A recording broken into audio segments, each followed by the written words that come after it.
কলকাতায় বাংলাদেশের এমপি আনার হত্যাকাণ্ডের ১ মাস পেরিয়ে গেল সম্ভবত। এখন পর্যন্ত এটি সুরাহা হয়নি। এমনকি এই যে বললাম যে আনার হত্যাকাণ্ড যে হয়েছে, আমরা একটা ছবিও দেখেছি, খুবই নির্মম ছবি, তার চেয়ারে বাঁধা অবস্থায়। এটি একেবারেই প্রকাশ করার উপযোগী না দর্শক। তো এটা ধরে নিচ্ছি, তারপরেও এখন পর্যন্ত কিন্তু কলকাতা পুলিশের কোনো অংশ, সিআইডি হোক, ওদের গোয়েন্দা হোক, কেউ কিন্তু আনুষ্ঠানিকভাবে ঘোষণা করেনি এই প্রমাণের ভিত্তিতে আনার হত্যা হয়েছে। সেটা একটা মোটামুটি নিশ্চিত, সেটা কিন্তু আমরা জানি না। তো ধরে নিচ্ছি তারপরও যে আনার হত্যা হয়েছে।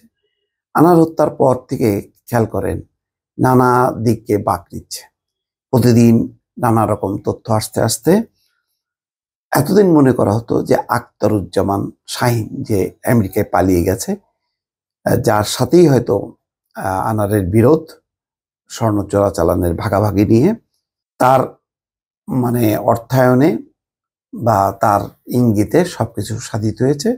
সেই শিমুল ভূঁইয়াকে টাকা পয়সা দিয়েছে বা যাবতীয় সেই শিলাস্তি রহমান তার বান্ধবী সেখানে জড়ো করেছে সবকিছু। কিন্তু মিন্টু, ঝিনাইদহ আওয়ামী লীগের সাধারণ সম্পাদক, তিনি আটক হবার পর পুরো বিষয়টা এখন ঘুরে গেছে রাজনৈতিক পরিমণ্ডলে। এতদিন ছিল সোনা চোরাচালানের সিন্ডিকেট, এখন এটি রূপ নিয়েছে রাজনৈতিক রূপটা কি? রূপটা হলো এই যে যদি আনার পৃথিবী থেকে বিদায় নেয়, তাহলে ওই আসনে এমপি হিসেবে মিন্টু দাঁড়াতে পারবে, নির্বাচন করতে পারবে। এই জন্য খুনিরা তার মোবাইলে বলছে যে আনার ফিনিশড, নমিনেশন কনফার্ম, মিন্টুর নমিনেশন কনফার্ম। এইটাই ইঙ্গিত বহন করে। এগুলি সব ফেব্রিকেটেড কিনা, বানানো কিনা, ফাঁসানো কিনা জানি না, কিন্তু এখন দেখেন আলোচনাটা ঘুরে গেছে। এখন আর মানে দৃশ্যপটে কিন্তু আখতারুজ্জামান শাহীন নেই, এখন দৃশ্যপটে চলে এসছে ওই মিন্টু, তার সহযোগী গ্যাস বাবু, তারা। তার মানে এটা রাজনৈতিক একটা হত্যাকাণ্ড হিসেবেই এমনটা হয়তো মনে করা হতে পারে, অথবা এমন হতে পারে যে বিষয়টা যে না, রাজনীতি হলো একটা ক্ষমতার খেলা, সেটা তো আছে, কিন্তু মূল উৎসটা হচ্ছে ওই সীমান্ত অঞ্চলের যে চোরাচালান, হুন্ডি, স্মাগলিং, তার যে সিন্ডিকেট, এরা সবাই সেই সিন্ডিকেটের হচ্ছে সদস্য।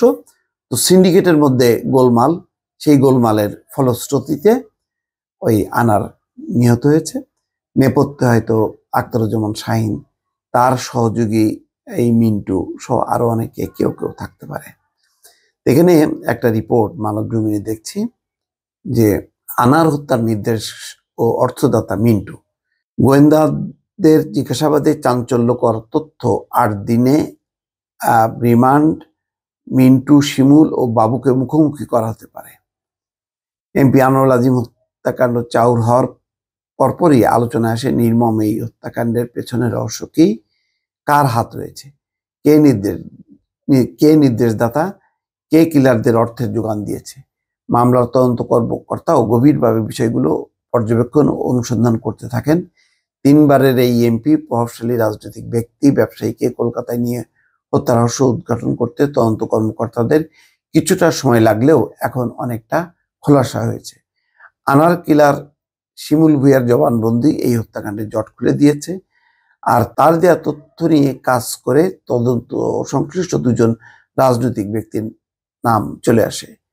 প্রথমে ঝিনাইদহ জেলা আওয়ামী লীগের ত্রাণ ও সমাজ কল্যাণ সম্পাদক কাজী কামাল আহমেদ ওরফে গ্যাস বাবুকে গ্রেপ্তারের পর জিজ্ঞাসাবাদ করলে তদন্ত কার্যক্রম বেগবান হয়। বাবুকে জিজ্ঞাসাবাদ করে ডিবি শিমুল ভূঁইয়ার তথ্যের শুদ্ধতা পায়। তথ্য প্রমাণের ভিত্তিতে ডিবি নিশ্চিত হয় আনার হত্যার পেছনে ঝিনাইদহ জেলা আওয়ামী লীগের সাধারণ সম্পাদক সাইদুল করিম মিন্টুর বড় ধরনের ভূমিকা রয়েছে। এই সংক্রান্ত একাধিক তথ্যও পায় ডিবি। পরে ঢাকার ধানমন্ডি এলাকা থেকে আটক করা হয় মিন্টুকে। ডিবি আগেই বলেছিল আটক মিন্টুর কাছে কিছু বিষয় জানতে চাওয়া হবে, যদি তিনি এসব বিষয়ে যুক্তিসঙ্গত উত্তর ও প্রমাণ দিতে পারেন তবে তাকে ছেড়ে দেওয়া হবে, কিন্তু তিনি সেটা পারেননি। তার বিরুদ্ধে ওটা অভিযোগের সদুত্তর তিনি দিতে পারেননি, বরং তিনি তদন্ত কর্মকর্তাদের বিভ্রান্ত করার চেষ্টা করেছেন, গুরুত্বপূর্ণ বিষয় এড়িয়ে গেছেন। ডিবির হাতে থাকা তথ্য প্রমাণের বিরুদ্ধে কোনো অবস্থানই নিতে পারেননি। পরে ডিবি অনেকটা নিশ্চিত হয় আনার হত্যাকাণ্ডের ঘটনায় মিন্টুই নির্দেশদাতা এবং অর্থের যোগানদাতা। তার নির্দেশে পলাতক শাহিন কিলার শিমুল ভুঁইয়াকে দিয়ে একটি টিম গঠন করে হত্যা মিশন বাস্তবায়ন করেছেন। ডিবি মিন্টুকে ঢাকার শেরে বাংলা নগর থানায় অপহরণ মামলায় গ্রেপ্তার দেখিয়ে 10 দিনের রিমান্ড আবেদন করে। শুনানি শেষে আদালত 8 দিনের রিমান্ড মঞ্জুর করে। যাই হোক, এখন বোঝা যাচ্ছে যে এই যে 2 কোটি টাকা ব্যয়, তার 20 লাখ টাকা অ্যাডভান্স দেয়া, এই সবগুলির পেছনে ওই মিন্টুর হাত আছে এবং সেটি আবার ফ্রন্টে গ্যাস বাবু কলকাঠি নেড়েছে। আর এইগুলিকে নিশ্চিত করার জন্য তথ্য প্রমাণ গায়েব করার জন্য 3টা ফোন হারিয়ে গেছে এরকম ভিডিও করা হয়েছে এবং গায়েবও করার তারা চেষ্টা করেছে। শেষ পর্যন্ত হয়তো এই যে জিজ্ঞাসাবাদে যে সমস্ত তথ্য চলে আসছে গোয়েন্দাদের হাতে এসছে, ফলে এখন যত না সিন্ডিকেট, যত না স্মাগলিং, তার চেয়ে এটি একটা রাজনৈতিক কার্যকারণ হিসাবে সামনে চলে এসছে। দর্শক ভালো থাকবেন, আল্লাহ হাফেজ।